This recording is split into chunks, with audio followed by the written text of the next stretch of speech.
The feeling that won't let you go. There is something in you that has never fully quieted down. Not ambition exactly. Not restlessness in the way the world usually means it. Something older than that. Something that sits underneath the noise of your daily life and watches. Patient, certain, unmovable. A knowing that arrived long before you had the language for it, and that has stayed with you through every season you were certain would finally make it disappear. It didn't disappear. It never does. And that is not a coincidence. You have probably tried to ignore it. You have filled your days with enough movement and enough noise that, for stretches of time, you almost convinced yourself it wasn't there. But it was always there. It waits for you in the silence before you fall asleep. It rises with you in the earliest hours of the morning, before the world asks anything of you. It surfaces in the middle of ordinary conversations when something inside you quietly registers that this is not the whole of your life, that there is more, that you are more. And it surfaces again in those rare moments of stillness when the performance of daily existence drops away and something ancient and certain looks back at you from the inside. Most people who feel this dismiss it as fantasy, as ego, as the kind of dangerous dreaming that needs to be tempered by practicality and time. They spend years trying to shrink themselves into a life that is manageable, predictable, acceptable. And the knowing fades for them. It loses its voice. But you are here, which means yours hasn't, which means something in you is still listening. And the fact that you are still listening, after everything life has put you through, is itself one of the most significant things about you. What if that feeling, the one you have spent years questioning, is not a delusion? What if it is a signal? What if the universe has been attempting to communicate something specific to you through the very texture of your experience, and what you are about to hear are not 7 arbitrary observations but 7 reflections of your own story, signs you have already lived, finally being named? What if the confusion, the detours, the hunger, and the discomfort were never random, but the precise ingredients required to forge the version of you that the world is waiting for? This is not a video about motivation. It is not going to tell you to work harder, or believe more, or manifest a better version of your circumstances. This is something quieter and far more permanent than that. This is a conversation between one awakened soul and another, between someone who has stood exactly where you are standing and someone who now understands what that ground actually meant, between someone who has walked through the darkest season of their own life and found the signs on the other side, and is now sitting beside you, speaking with quiet certainty, without performance, and without distance. The signs are already in you. They have been there all along. They were present in your earliest memories. They were present in the moments you nearly gave up. They were present in every season that tried to convince you that you were ordinary, and by the time this ends, you will not be searching for them anymore. You will recognize them. And in recognizing them, you will recognize yourself, perhaps more clearly than you ever have before. The weight you carry, that others don't understand. You have always felt things at a frequency that others around you did not seem to share. A conversation that others walked away from easily stayed with you for days. A piece of music reached places inside you that you couldn't explain to anyone who asked. The suffering of a stranger on the street landed in your chest like something personal. An injustice in the news settled into your body like it had happened to someone you loved. And for a long time, perhaps for most of your life, you interpreted this as a weakness, as too much feeling in a world that seemed to reward those who felt less. But consider this: every soul that has ever left a lasting mark on the world, every teacher, healer, creator, leader, artist, or builder whose work outlived them, carried exactly this quality. The capacity to feel deeply is not incidental to greatness. It is structural to it. You cannot pour into the world what you have never allowed yourself to receive. And the soul that absorbs life at a higher intensity is the soul that has the raw material to transform it into something that reaches others at that same depth. Sensitivity is not the opposite of strength. In the lives of those who change things, it is the source of it. The ancient wisdom traditions understood this. The Hermetic teachers spoke of the principle that everything in existence vibrates. that different souls are calibrated to different frequencies, and that those who vibrate at the highest and most refined levels often find the ordinary world dissonant, overstimulating, and difficult to settle into. This was not considered a disorder. It was considered a mark of a specific kind of soul, one whose very nervous system was designed to process and transmit experiences that most others simply pass through. A soul designed not to skim the surface of life, but to plunge into its depths and return with something that others could not have retrieved. Your sensitivity is a compass, not a wound. Every time you have felt things too deeply, every time you have been accused of caring too much or thinking too hard or taking things too personally, the universe was simply showing you the range of your capacity. Because what you can feel, you can eventually understand. And what you can understand at that depth, you can one day offer to the world in a form that changes things. The pain of your sensitivity is the price of your access, and the access it gives you to the hidden emotional reality of the human experience is precisely what qualifies you to speak to it, lead within it, and transform it. The weight you carry is not a burden placed on you by accident.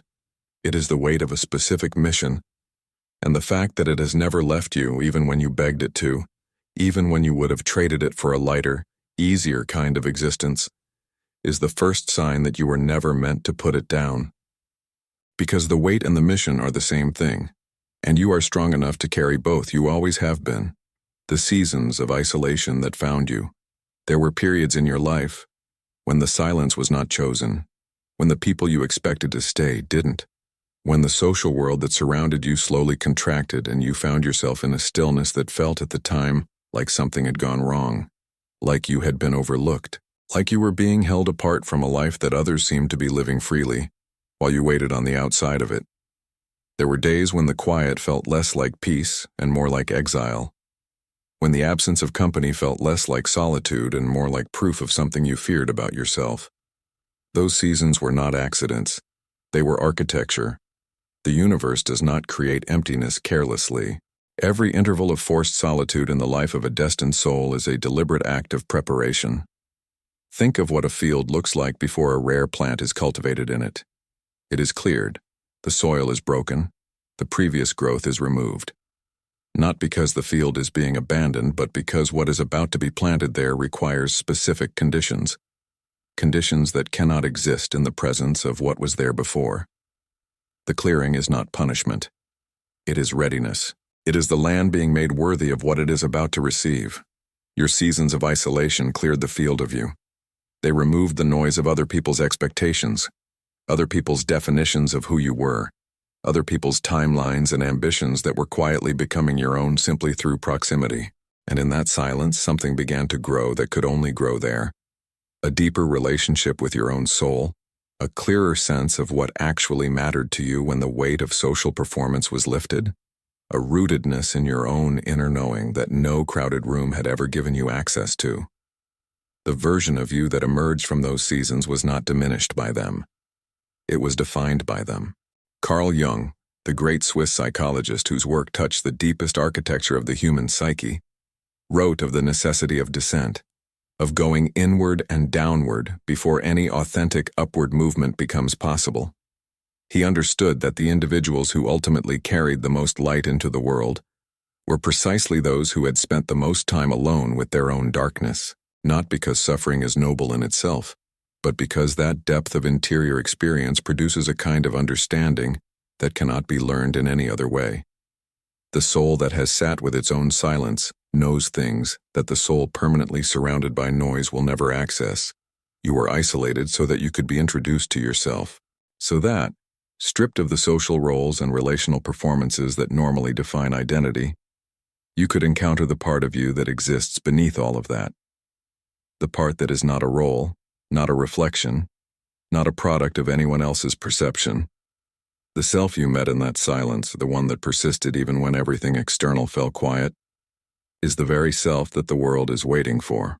And it could only have been found there, in exactly that stillness, in exactly that season, at exactly that cost. The repeated collapse of plans that seemed right. You built something, maybe more than once, A relationship, a career, a version of the future that felt not just desirable but correct. You did the work. You made the decisions. You invested yourself fully in a direction that every reasonable part of you agreed was the right one.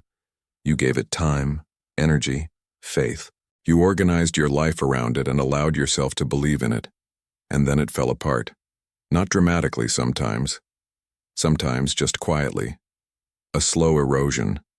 A door closing that you had been certain would open. A path that simply stopped being a path. And the ground beneath it dissolved so completely that even the certainty that once held it up became impossible to retrieve. And you asked, perhaps you are still asking, what you did wrong. Here is what the universe does not often get credit for. It is a far more precise navigator than the human mind. The mind works from what it can see, from past experience, from available options, from the logic of what seems possible within a familiar frame.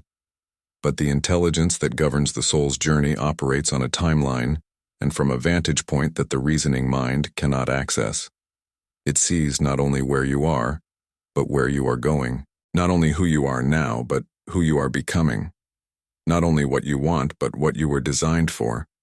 And sometimes, often, in the lives of those with a specific destiny, that intelligence has to intervene in the plans the mind has constructed. Because those plans, however well-intentioned, were built toward a destination that was never truly yours. Every collapse in your life that left you confused, grieving, or questioning the direction of the universe was not the universe withdrawing its care. It was the universe exercising it. The law of cause and effect, that ancient and immutable principle that governs all movement in the cosmos, does not only operate on the level of visible action and visible consequence, it operates on the level of soul alignment. And when a soul is moving toward something that contradicts its deeper design, the cosmos applies a corrective force. It reroutes. Not because it is indifferent to the pain that rerouting causes, but because it is more committed to your actual destination than to your temporary comfort. The collapsed plans in your life were not evidence of failure. They were evidence of a navigation too sophisticated for the limited perspective from which you were watching. The architect of your journey could see what you could not, that the structure you were building, however carefully, was standing on ground that was not yours to build on. And rather than allow you to invest a lifetime into a destination that would have cost you your actual one, the cosmos applied its corrective force. It brought the structure down. It cleared the space. It returned you, sometimes painfully, to the open ground from which the right path could finally be found. The path you are on right now, with all its detours, all its collapsed certainties, all its inexplicable dead ends, is not a sign that you have been abandoned by a purposeful universe. It is a sign that you are being guided by one. A navigator that knows the destination will always adjust the route, and the very precision of each collapse in your life is the fingerprint of that navigation. Each one was a correction, not a condemnation. Each one was love, operating at a frequency beyond what pain could allow you to recognize in the moment. The hunger that cannot be named. You reached something you had worked for. Maybe many things. A milestone that others recognized. A moment that should have felt like a rival. And something in you was glad. Genuinely glad. And then, almost before the gladness had settled, the hunger returned. The same restless, aching pull toward something more. Something other. Something that the achievement in your hands had not satisfied and somehow never could. You looked at what you had built and found it real and good and still not enough.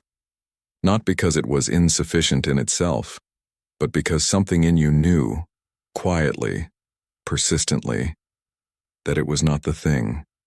You may have wondered if this makes you ungrateful, if there is something fundamentally broken in a person who cannot simply be satisfied. If the world is right when it suggests you should want less, expect less, ask less of life. If the hunger itself is the problem, a kind of spiritual gluttony that will never be filled because it was never meant to be. But the hunger of a destined soul is not a symptom of ingratitude. It is a symptom of alignment. Or more precisely, it is the sensation produced by the gap between where you are and where you are meant to be. The greater the mission, the wider that gap can feel. And the wider the gap, the more persistent the hunger becomes because the soul does not allow you to forget what it came here to do, simply because the mind has managed to construct a comfortable substitute. The soul is not interested in substitutes. It is interested in the real thing. And it will keep signaling its dissatisfaction with everything that is not that, for as long as it takes. The ancient Hermetic principle of correspondence teaches that what exists within the soul corresponds to something that exists, or is meant to exist, in the outer world.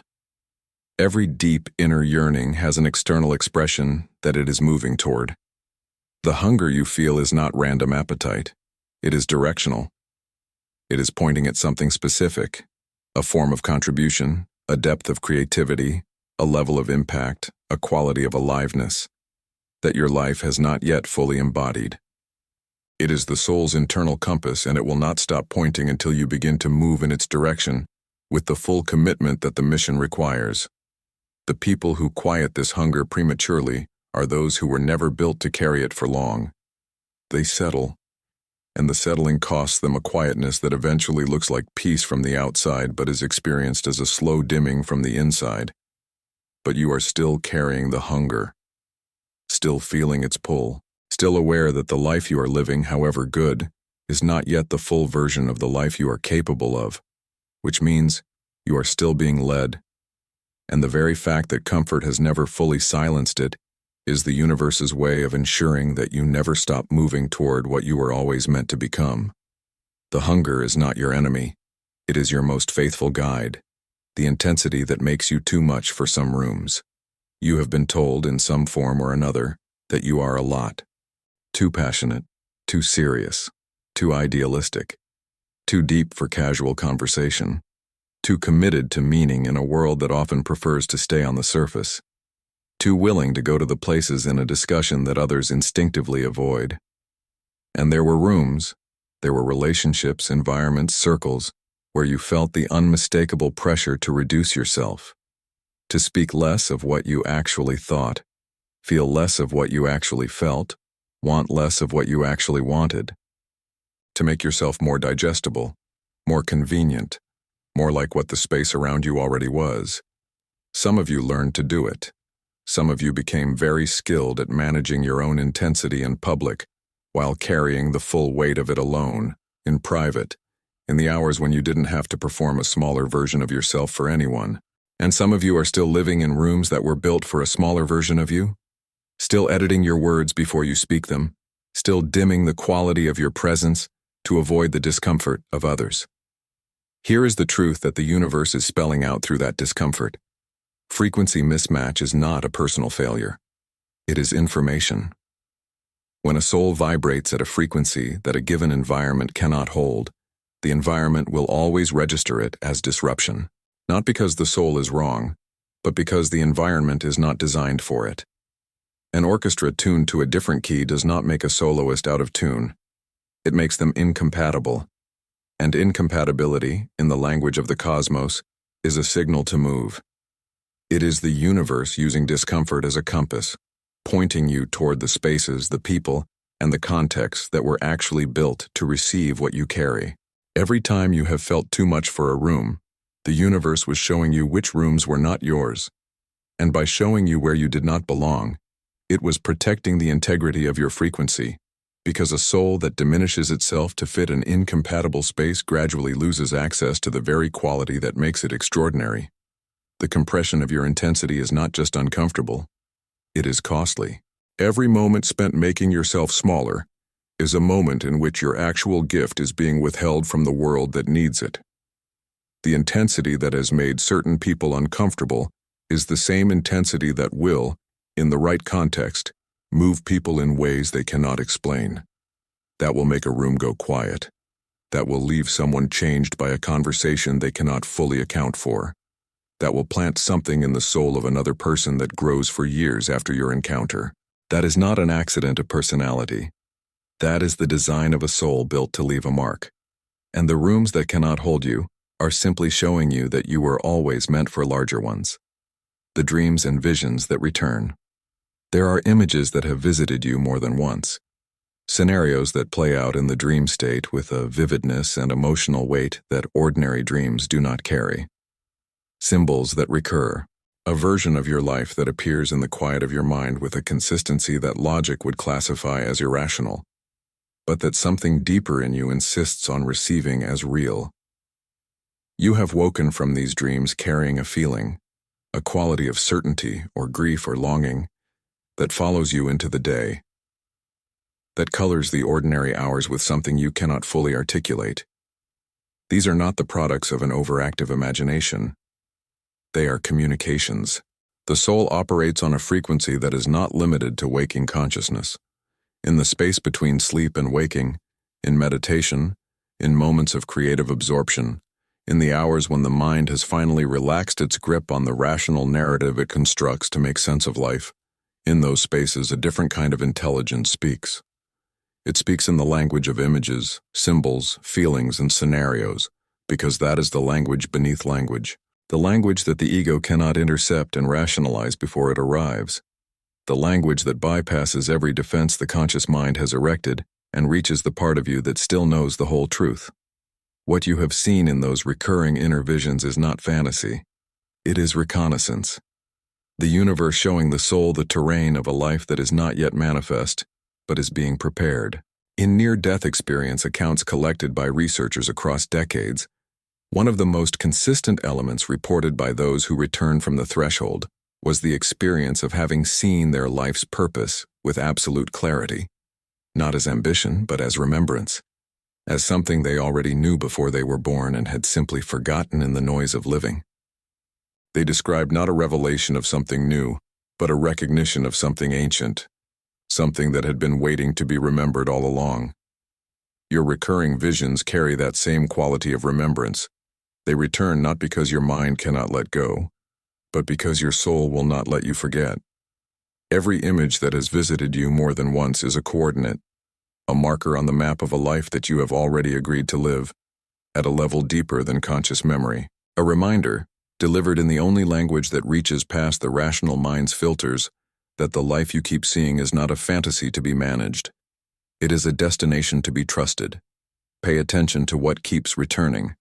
The soul repeats what the mind has not yet had the courage to act on. And the courage to act is exactly what the repetition is building in you. The synchronicities that defy logic. You have noticed things, patterns that cannot be fully explained away by chance, no matter how reasonable a part of you tries to be about it. A number that follows you, appearing on clocks, receipts, addresses, timestamps, with a frequency that stopped feeling coincidental long ago. A book that fell into your hands at the precise moment its contents answered the question you hadn't yet spoken aloud. A stranger whose words landed like they were spoken directly for you. A song that began playing at the exact moment you needed its message most. A dream on the night before a decision that clarified, in symbolic language, exactly what you needed to understand. The rational mind has a name for these, coincidences. But Carl Jung, who studied these phenomena for decades and gave them the name synchronicities, understood something that the rational framework could not contain. He understood that meaningful coincidences, events with no causal connection that nonetheless carry a powerful sense of significance, are not produced by chance.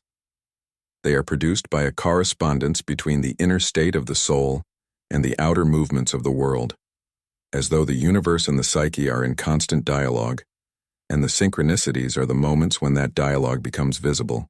When the invisible conversation between your soul and the cosmos briefly surfaces into the world you can see. Angel numbers, those repeated sequences that appear in the waking life of those who have begun to pay attention, are one of the most widely reported forms of this communication. The appearance of sequences like 111, 4484, or 777 is not the universe sending a coded puzzle requiring translation. It is the universe sending a confirmation, a signal that the frequency you are holding is being received, that you are not alone in your journey, that the path you are on, even when it feels uncertain and untraveled, is being held by an intelligence that sees further than you currently can. The number is not the message. The recognition of the number is the message. It means the channel is open. It means you are still in conversation with something larger than your circumstances. The synchronicities in your life are not decoration. They are dialogue. And the more consciously you receive them, not with superstition but with the quiet confidence of someone who understands the language being spoken, the more frequent and precise they become. Because the universe speaks more clearly to those who respond. The channel becomes more active the more it is used. And the fact that you have noticed them, that you are the kind of person who registers these moments rather than dismissing them, is itself a sign. Because the universe does not speak to those who have closed the channel, it speaks to those who are still listening, and you are still listening, which means the conversation is still going, and it is leading somewhere. The gift that comes, disguised as a wound. There is a pain in your history that you would not have chosen. Something that marked you in a way that ordinary life does not mark people, a loss, a betrayal, a period of suffering so specific and so deep that it changed the way you see the world, the way you trust, the way you understand what is fragile and what endures. It altered the landscape of your interior in ways that time has softened but not erased. And you have probably spent time, perhaps a great deal of time, wishing that it had not happened, asking why it was given to you, wondering what kind of universe allows for that particular quality of pain in the life of someone who never asked for it. What if the question was never why it happened to you, but what it was placed in you to carry forward? The ancient wisdom traditions, from the Hermetic schools of Egypt to the mystical branches of every major spiritual lineage, understood that the deepest knowledge available to a human soul is not learned from books or teachings alone. It is forged through experience, through the specific gravity of living through something that cannot be theorized from the outside. The teacher who speaks only from theory touches the mind. The teacher who speaks from lived experience touches the soul. And the souls who have endured the most specific kinds of pain are often the ones who develop the most precise capacity for meeting others in exactly that pain, not from a position of pity, but from a position of genuine recognition, of having been there, of knowing the exact shape of that darkness from the inside. Your wound is not an obstacle to your purpose. In the most profound sense, it is the very source of it. The law of cause and effect. That immutable force that ensures nothing in the universe is wasted, that every action carries a corresponding consequence across dimensions of time and causality, does not exempt suffering from its reach. The pain you have endured has already set something in motion. It has already changed you in directions that you are only beginning to understand. The grief you carried altered your capacity for compassion. The betrayal you survived refined your discernment. The loss you absorbed deepened your ability to remain present with others in their darkest moments without flinching, without offering hollow reassurances, without leaving. The change that pain produced in you is precisely what will make you capable of something that a person who never experienced that particular depth of difficulty could not offer. You did not survive what you survived to remain unchanged. You survived it to become someone whose very presence in a room tells others, wordlessly, energetically, that it is possible to come through, that the darkness has an edge, that the wound carries a medicine, that the very thing that tried to break you was all along, building in you the exact quality the world has been waiting for you to bring. The moment everything stopped making sense.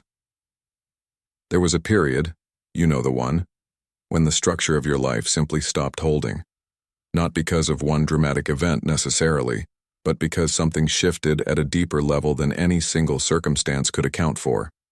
The identity you had been carrying no longer fit. The certainties you had organized your life around no longer felt certain. The direction you had been moving in lost its pull. The relationships, the goals, the beliefs, the self-image, all of it became suddenly and profoundly unstable. And you found yourself in a kind of interior free fall, unable to return to who you were, unable to see clearly who you were becoming. Suspended between a past that no longer applied and a future that had not yet revealed itself.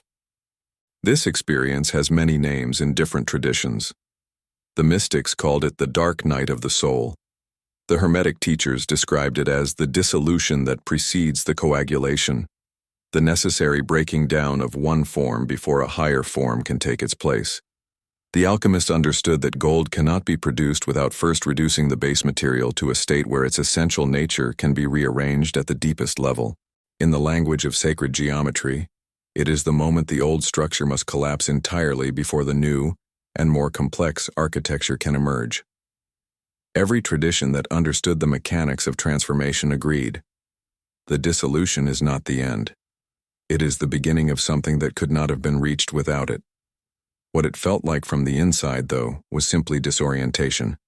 Perhaps fear. Perhaps grief. Perhaps a very quiet and very frightening sense that the person you used to know yourself to be was gone, and you were not sure whether what would come next would be better or simply different. Perhaps you reached for the things that used to ground you and found that they no longer worked. Perhaps you looked in the mirror and did not entirely recognize the person looking back. Not because something was wrong, because something was changing that was deeper than anything you had previously changed. What you were experiencing was not breakdown, it was initiation. The soul contracts discussed in mystical literature, those agreements made before incarnation about the lessons, the challenges, and the expansions a soul will move through, often include these moments of total dissolution. Because certain levels of consciousness cannot be entered through gradual adjustment, they require the complete release of what came before. They require the willingness, and however reluctant, however frightened, to let go of the known self in order to encounter the expanded one. And the soul, in its wisdom, engineers the conditions for that release when the time is right, even when the mind experiences it as loss. The moment everything stopped making sense in your life was the moment the universe made room for something that actually does. The confusion was not the destination. It was the doorway. And you walked through it even when you didn't know that was what you were doing. The ones who left and the ones who stayed. Some people who were once central to your life are no longer in it. They departed in different ways, some with conflict, some with silence, some simply by drifting until the distance became permanent. And some of those departures still carry a residue of pain, a question of what you did, what you missed, what could have been preserved if something had been different. Some of those absences still surface in quiet moments, not as acute grief, but as a kind of low, unresolved wondering, a lingering wish that it had gone another way. But look at who is still here. Look at the ones who remained through the seasons that would have justified leaving. Look at the ones who stayed when your life was in one of its necessary upheavals and who did not require you to perform a version of yourself that was easier for them to be around. Look at the ones who held space for your confusion, your expansion, your shedding. Those presences are not random. They are resonant. They are the people whose own frequency was compatible enough with yours to survive the transmissions of a soul in transformation. Their continued presence in your life is not just loyalty. It is cosmic alignment. The departures were cosmic curation. The universe does not remove people from the lives of the destined out of cruelty. It removes them out of precision. A soul being prepared for a specific mission is also being energetically realigned. And as the alignment shifts, what is incompatible with the new frequency becomes increasingly difficult to sustain. The relationships that depended on a version of you that you were outgrowing could not survive your growth, not because those people were insufficient, but because the energetic contract between you had been fulfilled, and keeping it alive artificially would have required you to stay small. The universe does not allow the destined to remain small for the comfort of those who knew them when. Every person who has left your life has made room in the energetic field around you for someone whose soul is calibrated to meet you where you are actually going, not where you used to be. The loneliness that certain departures produced was not the final state. It was the interval, the clearing, the ground being prepared for what comes next. And what the universe is preparing to place in that cleared field, the connections forming now, or yet to form, with people who can see all of you and not need you to be less of it, is something that no relationship built on an older version of you could have held. The loss was real, and it was also at a level that does not diminish the grief, a gift. The invisible resistance before every breakthrough. You have noticed a pattern. Just before something significant shifts, just before a decision that changes the direction of your life, just before a threshold that, once crossed, cannot be uncrossed, the resistance intensifies. The doubt arrives louder. The fear becomes more specific and more persuasive. The voice that says you are not ready, not worthy, not certain enough becomes, paradoxically, most convincing precisely when you are closest to doing the thing that would silence it permanently. The obstacles feel heavier. The reasons to wait multiply. The comfort of the familiar suddenly seems more valuable than it did the week before. This is not a coincidence, and it is not a warning. The Hermetic tradition teaches of polarity, the principle that everything exists on a spectrum between two poles, and that the further one moves toward a particular pole, the stronger the countervailing force becomes. This is not a flaw in the design of the universe. It is the mechanism by which the universe ensures that only those with genuine alignment and genuine readiness cross certain thresholds. The resistance you feel before a breakthrough is the cosmos applying a final calibration, a last test of whether the commitment you carry is real enough to move through the opposition it will inevitably face on the other side. Not to be cruel, to be certain, to ensure that what crosses the threshold carries enough authentic force to sustain what awaits there. Every significant transformation in your life has been preceded by a moment where everything in you that was still attached to the old reality pushed back, where the familiar tried to make itself more appealing than it had ever seemed before, simply because it sensed you were about to leave it. The old identity does not surrender quietly. It makes its final case. It presents its best argument for why staying is the wiser choice. And in those moments, every doubt you have ever carried about yourself arrives dressed as reason. That pushback is not a sign to stop. It is a sign that you have reached the precise point where stopping would cost you more than moving forward ever could. The heaviest resistance you have ever felt was always located at the boundary between who you were and who you were becoming. Not before the boundary, not after it, exactly at it. And the fact that you moved through it, even imperfectly, even trembling, even without complete certainty that the other side was worth it, is proof that you were always capable of more than the resistance told you. And you will need to remember that the next time it comes, because it will come again, and it will come for the same reason, because you are approaching something real, the signs in the ordinary. The universe does not always speak in dramatic revelations.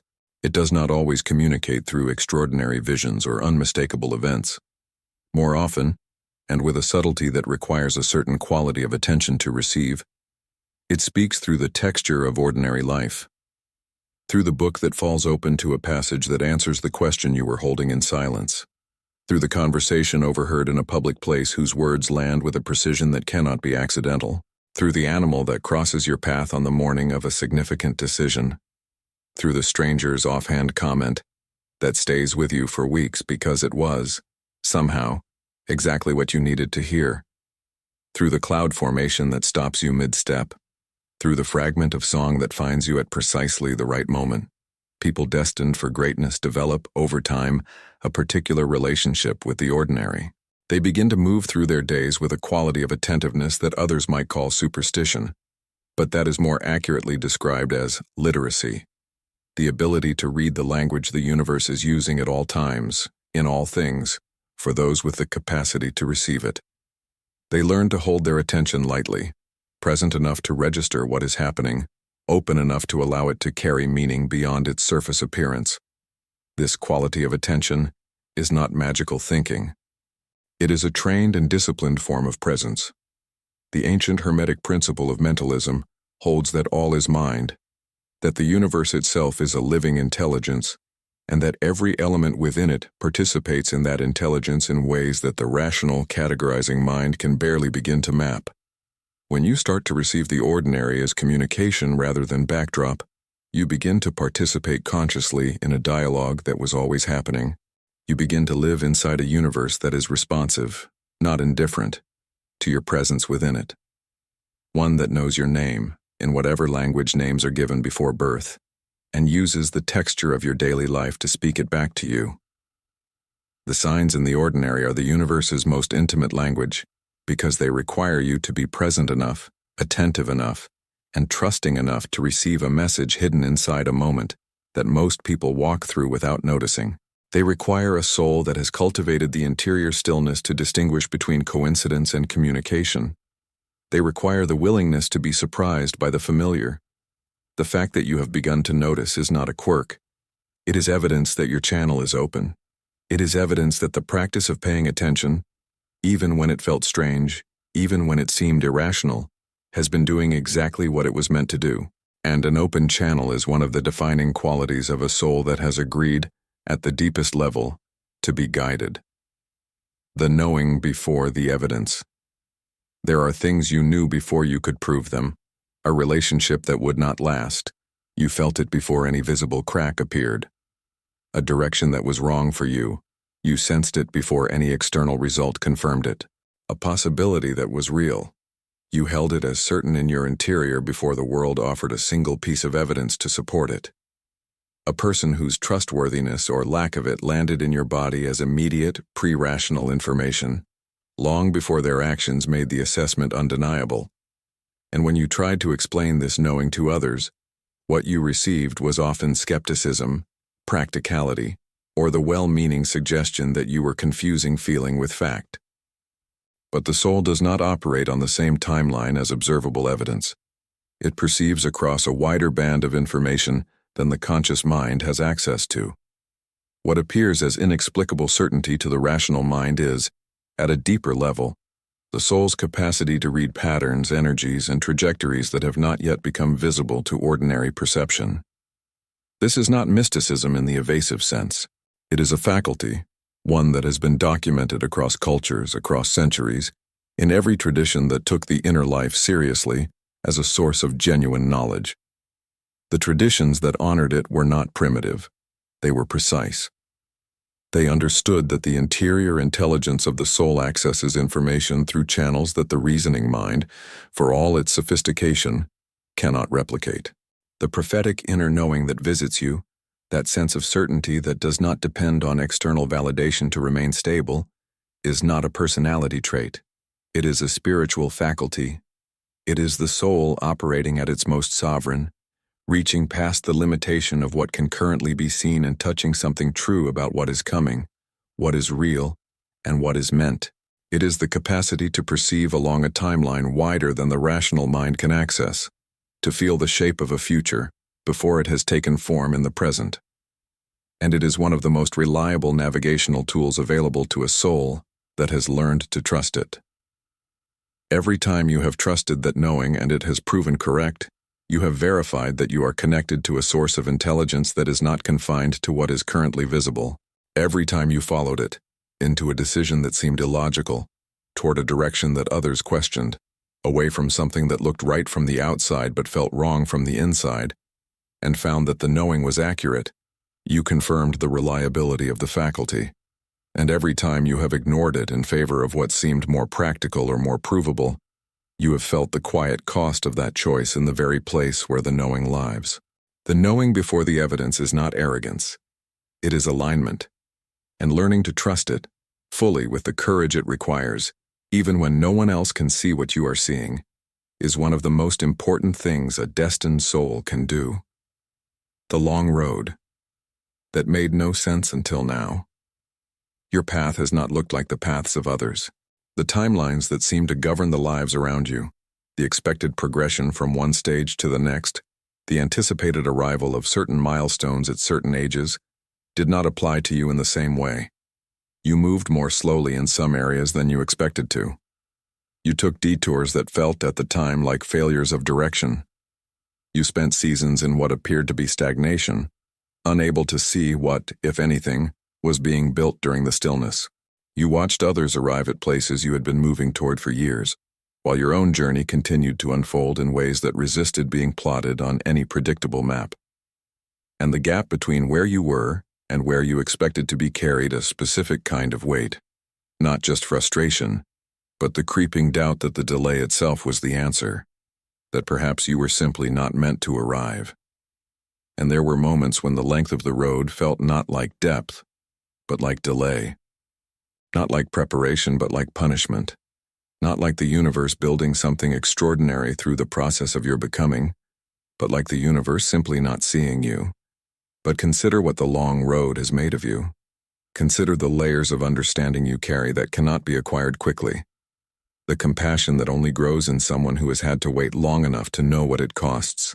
The humility that comes not from having things withheld, but from learning, through the experience of longing. How little control the human will actually exercises over the timing of things that truly matter. The rootedness that comes not from reaching a destination quickly, but from learning, through the long and often bewildering act of continuing, that you can endure more than you thought, trust more than you were taught, and remain in motion even when motion produces no immediately visible result. The soul contract theories that emerge from near-death experience research and from the deepest mystical traditions consistently point to the same understanding. The souls who carry the most expansive missions do not arrive quickly. They are shaped slowly by seasons that seem arbitrary until they are finally seen in their totality. The potter does not rush the clay. The heat that transforms is sustained. The kiln holds the vessel at the required temperature for as long as the transformation demands. Not a moment longer, not a moment less. And the vessel that results from the longest and most demanding process is always the one capable of holding the most without breaking. Your long road was not a detour from your greatness. It was the very process by which your greatness was being formed. Every year that felt like nothing was happening was a year in which everything necessary was being built.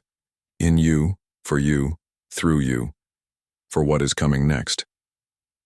The length of the road was not a measure of how far you were from your destination. It was a measure of what the destination required of the person who would arrive there. And the person it required was exactly who you have been becoming all along. You were always the sign. After everything, after every season of isolation and every collapsed plan, after every hunger that would not quiet and every room that could not hold you, after the dreams that kept returning and the synchronicities that stopped being explainable, and the wounds that turned out to be the source of your deepest gifts, after the moment everything broke open and the people who left and the resistance that came just before everything changed, after the ordinary moments that turned out to be messages, after the knowing that arrived before the evidence, after the long road that looked, for so long, like it was going nowhere.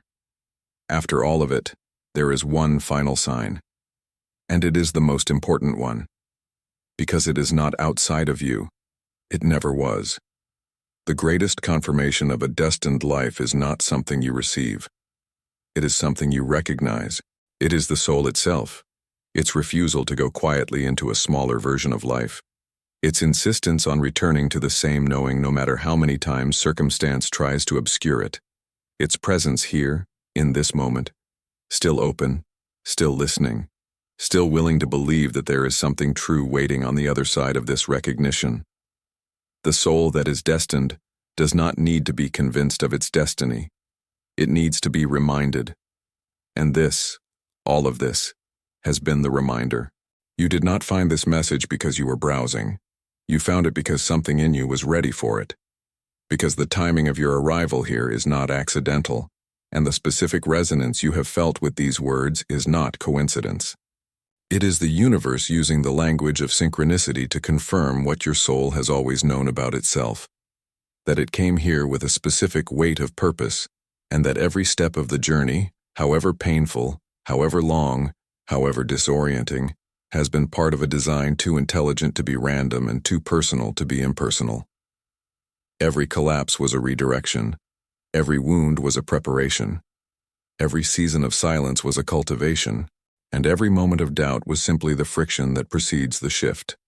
The Hermetic tradition speaks of the principle of divine order, the understanding that behind the apparent chaos of existence, there is an intelligence so precise and so vast that what appears to the limited mind as disorder is, at the level of the soul, perfect orchestration.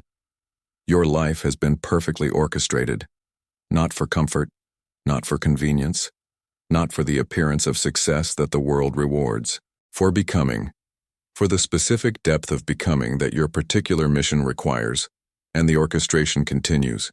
It has not ended here, It is, in fact, just becoming visible to you in a way it may not have been before. You are not waiting for a sign that greatness is your destiny. You are the sign. You have always been the sign. The persistence you carry, the depth you carry, the refusal to settle for a life that does not match what you know yourself to be. These are not character traits. They are cosmic evidence. They are the universe's own handwriting on the soul of someone it did not send here by accident. Someone it equipped, through every difficulty, every redirection, every necessary loss, with exactly what the mission requires. Someone who was always going to arrive at this moment of recognition, because the recognition itself was always part of the plan. You leave this moment not with more information, but with a recognition that was always yours. A peace that is not the absence of difficulty but the presence of alignment. A certainty that does not depend on external proof, because it lives in the only place proof was ever needed. Inside you, where it has been waiting, patiently and faithfully all along. You are always the sign. Now you know it, and knowing changes everything.